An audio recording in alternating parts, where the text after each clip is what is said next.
우리가 장사하다 보면 누구나 불안할 때가 있잖아요. 뭐 장사가 잘 되다가 갑자기 매출이 3일 연속으로 막 떨어진다거나, 아니면 다른 식당은 전부 만석인데 우리 가게만 좀 손님이 없다거나, 뭐 갑자기 직원이 사장님 저 드릴 말씀 있어요 이렇게 말할 때 너무 불안할 때가 많습니다. 대부분의 사장님들은 장사가 좀 안 돼도 불안하지만 잘 돼도 불안한 그런 감정을 느껴본 적이 있으실 거예요.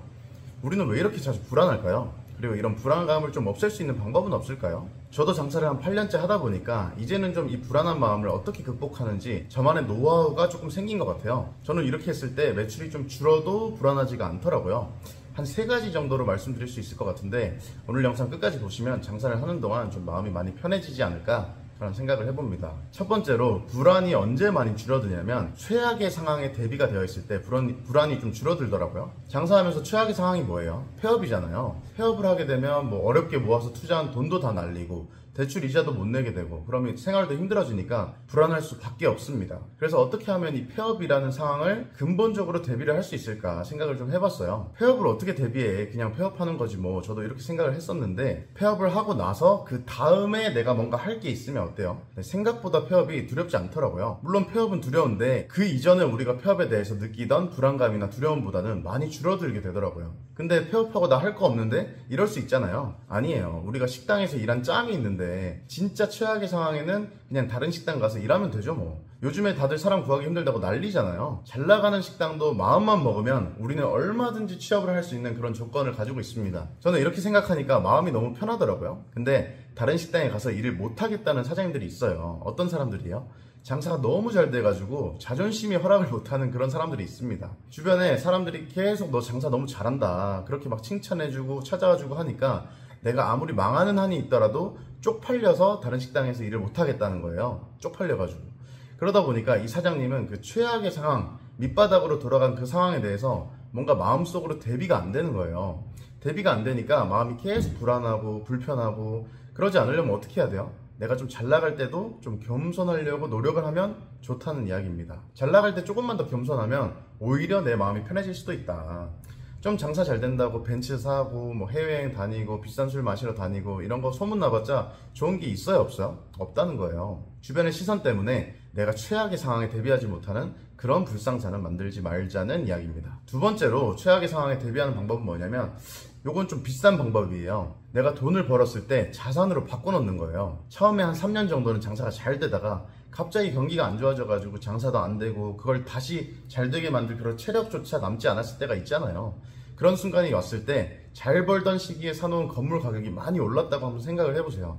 월세도 많이 올라가지고 내가 이자 내고도 최소한의 생활비가 나온다면 어때요? 네, 생각만 해도 마음이 너무 편하죠. 최악의 상황에 대비가 되어 있다는 이야기입니다. 불안감이 많이 줄어들더라고요. 불안감이 줄어들면 어떻게 돼요? 악수를 두지 않게 됩니다. 이런 사람들은 오히려 선택을 더 잘하게 돼가지고 결과적으로 장사도 더 잘 되는 경우가 많더라고요. 사람이 불안하면 초조하고 조급해지니까 악수를 두게 되잖아요. 최악의 상황에 대비가 된다면 그 한 번의 악수 있잖아요. 잘못된 확장이나 잘못된 동업, 잘못된 그 한 번의 선택을 피해갈 확률이 굉장히 높아지게 됩니다. 그래서 우리가 돈을 벌었을 때 비용에 투자하지 말고 자산에 투자해야 된다. 자산을 사도 어떤 거 사야 될까요? 네, 좋은 자산을 사야 됩니다. 좋은 자산은 어떤 걸까요? 다른 건물들이 다 오를 때 내 것도 최소한 그만큼은 오르는 거, 최소한 평균 인플레이션보다는 더 많이 오르는 건물을 사야 내 마음이 덜 불안하다. 만약에 남들 오른 것만큼 오르지 않는 그런 물건을 샀다면 불안감은 사라지기는커녕 한 10배 이상은 더 커질 수도 있으니까 이런 부분도 좀 잘 기억을 해주셨으면 좋겠습니다.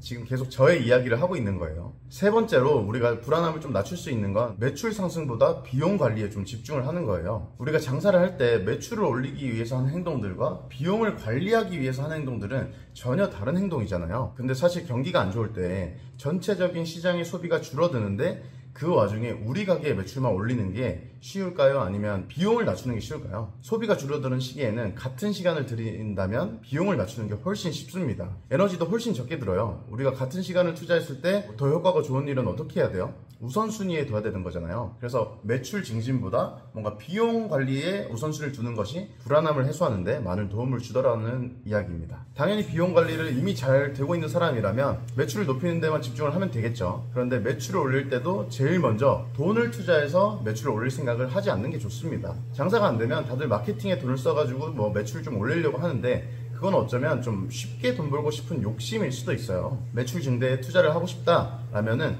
우선 비용을 쓰지 말고 나의 시간을 먼저 한번 투자를 해보세요. 시간을 투자해서 매출을 올릴 수 있는 방법을 먼저 시도해보시면 불안감이 많이 사라질 거라고 생각을 합니다. 여기까지 보신 분들은 장사하면서 좀 불안함을 극복할 수 있는 방법을 어느 정도는 알게 되지 않으셨을까 생각을 해보고요. 지금은 좀 장사가 안 되더라도 낙심하지 마시고 뭔가 지금 당장 할 수 있는 일에 집중해 보시면 어떨까 싶습니다. 긍정적이고 공부하는 사장님들을 위해서 저희가 잘 파는 사람들 오픈 채팅방도 운영하고 있으니까요.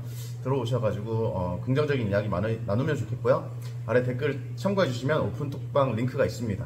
영상이 도움이 되셨다면 구독을 눌러주시고요. 사장님들이 유튜브 보는 시간을 가장 의미 있는 시간으로 만들어 드리는 그런 영상을 한번 만들어 보도록 하겠습니다. 네, 감사합니다. 오늘도 잘 파는 하루 되세요.